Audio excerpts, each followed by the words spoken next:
Penile east infection मतलब लिंग के ऊपर फंगल इन्फेक्शन का होना। इसके बारे में जानना ज़रूरी क्यों है? नंबर एक, बहुत कॉमन है।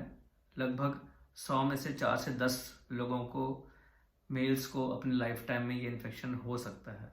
नंबर दो, ये इन्फेक्शन डिस्टर्बिंग होता है, बार बार हो सकता है। इसकी वजह से आपको परेशानी आ सकती है, सेक्स लाइफ इफ़ेक्ट हो सकती है, आप अपने पार्टनर को ट्रांसमिट कर सकते हैं। लिंग का जो है ब्लड सप्लाई कम हो सकती है, उसकी वजह से इरेक्शन में प्रॉब्लम्स या फिर सेक्स में प्रॉब्लम, या फिर बहुत वर्स्ट केसेस में जो है चमड़ी वहाँ की डेड भी हो सकती है। और निगलेक्टेड केसेस में ये कि कैंसर का रिस्क फैक्टर्स भी हो सकता है। कैसे होता है पिनाइल ईस्ट इन्फेक्शन? ये होता है एक प्रकार के फंगल इन्फेक्शन से जिसको कि कैंडिडा कहते हैं। कैंडिडा जो है हमारे शरीर का एक नॉर्मल हिस्सा है, लेकिन जब ये फंगस जिसको कि कैंडिडा कहते हैं, अगर इसकी ग्रोथ ज़रूरत से ज़्यादा हो जाए या फिर आपकी बॉडी की इम्यूनिटी कम हो जाए, तो इसकी वजह से जो है जो जो फंगस के जो कीटाणु हैं वो चमड़ी के ऊपर रहते हैं, वो ज़्यादा बढ़ने पर चमड़ी के अंदर भी जा सकते हैं और तब ये इन्फेक्शन शुरू हो जाता है। किन लोगों को चांसेस ज़्यादा होते हैं इस प्रकार का कैंडिडा ईस्ट इन्फेक्शन होने के? ये उन लोगों के अंदर ज़्यादा होता है जिन लोगों की इम्यूनिटी कम होती है। कौन से लोग हैं? डायबिटिक्स, जिन लोगों को स्टेरॉयड चल रहे हैं लॉन्ग टर्म, जिन लोगों को HIV है, कोई कैंसर है, जिन लोगों की वज़न ज़्यादा है, जो लोग सरकमसाइज नहीं हैं, जिन लोगों का खतना नहीं हुआ है, तो उन लोगों को इस प्रकार का इन्फेक्शन होने के चांसेस ज़्यादा हैं।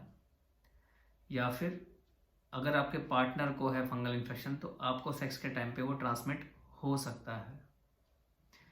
इसका इलाज कैसे होता है? सिम्टम्स क्या होते हैं? प्रिवेंशन कैसा है? और अगर इलाज ना करें तो क्या नुकसान हो सकते हैं?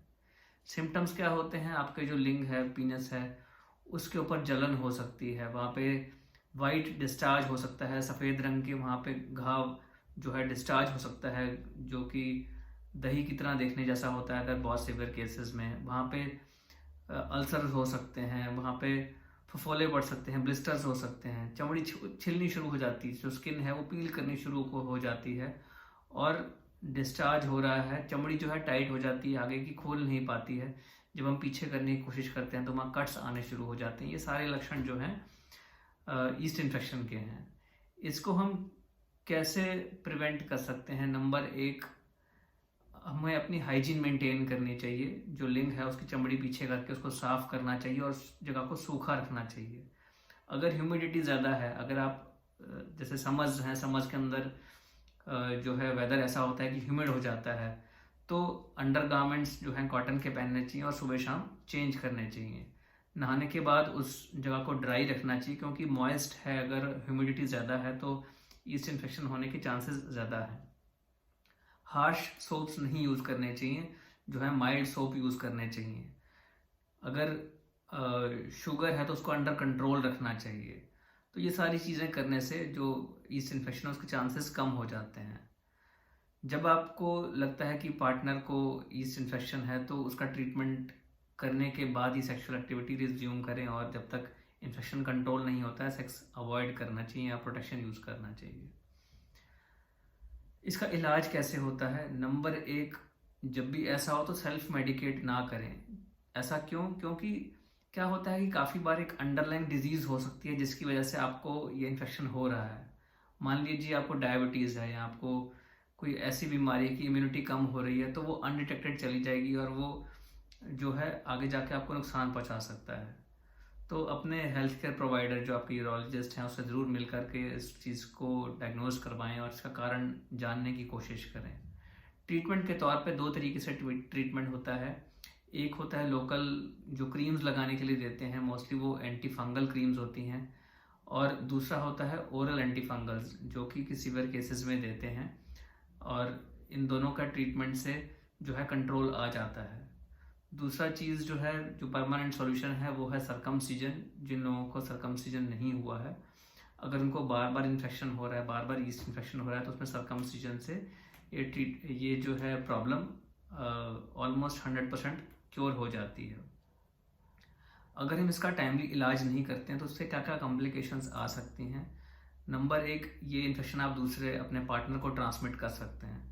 दूसरी चीज़, फाइमोसिस हो जाता है, लिंग की चमड़ी टाइट हो जाती है, वो पीछे नहीं होती और इसकी वजह से आपको जो है सेक्स के टाइम पे पेन हो सकता है, इरेक्शन में प्रॉब्लम हो सकती है, बार बार इन्फेक्शन के चांसेस बढ़ जाते हैं, दूसरे जो सेक्सुअली ट्रांसमिटेड डिजीजेज हैं उसके होने के चांसेस बढ़ जाते हैं।